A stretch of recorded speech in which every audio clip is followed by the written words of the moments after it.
Sanibona bafethu uvane lo. So kunendaba engizwile-ke la about i-assistant coach eBafana Bafana. Okubani? OkuHelman Mkhelele. Kuthiwa uyofunda right now, uyofundela i-CAF A license.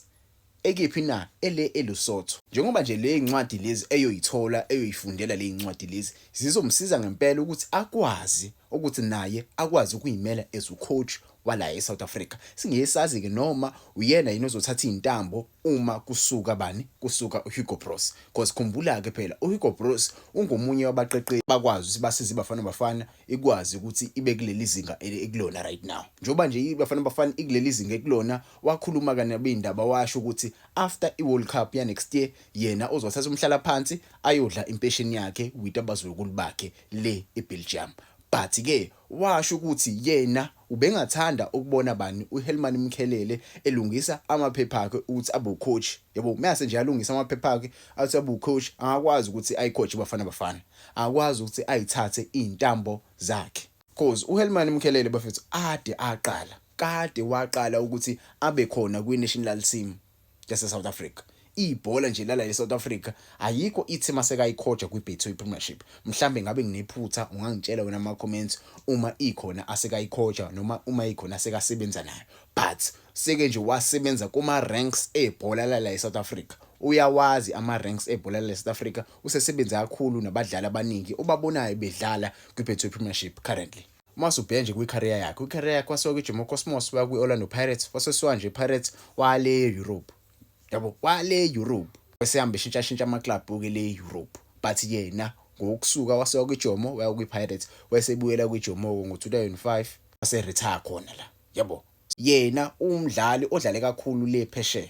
Yabo umdlali nje udlalela le kakhulu phesheya. Masubheke lapho khona eseretire waba yini? Waba yi-caretaker manager ye-South Africa under 20. Nini na? Ngo-17-18 season nango-16-17 season. Wayi-assistant manager abane kaThabo Senonke. Lapho khona wa-manager ukuthi acoache khona ama-games awu-16. Yabo yena labadlali obabona manje bedlala eBafana Bafana. The most players you see playing for iBafana Bafana badlalile ngaphansi kwesandla sakhe. Yabo badlalile ngaphansi kwesandla sakhe ubaqeqeshile ubadlali labo. He understands. Mwasubheke waphinde futhi wanikezwe elinye ithuba. Yabo nikezwa nini lolo thuba? Waba futhi i-assistant manager e-under 20 from u-17-18 until u-2021. Wasebenza nobani? noMolifitseki ama-games ayi-4 noMolifitseki. Yabo wabeke esethola ithuba under uHugo Broos from isizini ya 2021 season. Lapho khona esakhona kwiBafana Bafana njengamanje njengoba sisakhuluma nje usasebenza naye uHugo Broos.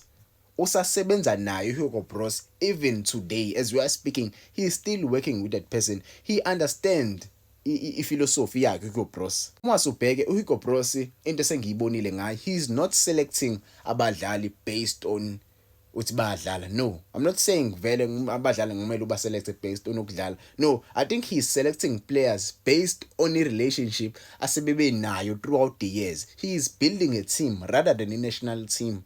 Mwasubheke nje like indlela even abadlali indlela abakhuluma ngayo. I heard uWilliams ekhuluma nge-relationship abanayo kwi-squad seBafana Bafana. Like it's like they don't play for ama-team ahlukahlukene. Yabo ngawuthi nje badlalela i-team eyodwa, indlela abazwana ngakhona, indlela ba-connecta ngakhona. Yabo that is what we have kwiBafana Bafana currently.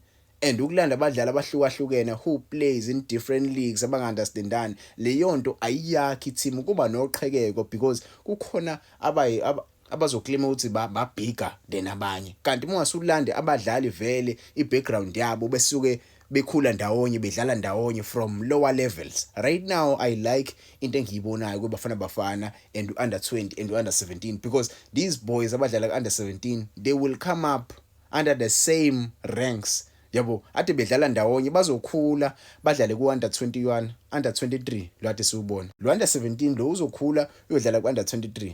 Mase besuka under 23 bazoya ku-national team. You see, yabo bahambiselana.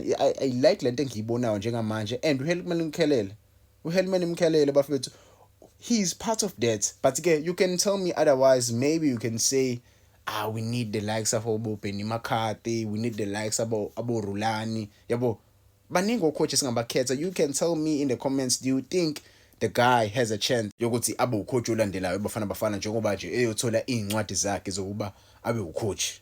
asazi-ke Danny Jordan uyena one-final say lapha kuBafana Bafana. But-ke you can tell me in the comments, who do you think he's the candidate to take on a role kabane kaHugo Broos next year? Because next year ilapho khona ezoretire khona. Ngeke kube mnandi-ke mase retire Hugo Broos, mase sithola ucoach ozolanda abadlali based on i-popularity, not on ukudlala kwabo, not on i-connection abanayo, yabo. Maybe you can tell me otherwise in the comments, I don't know, but you tell me.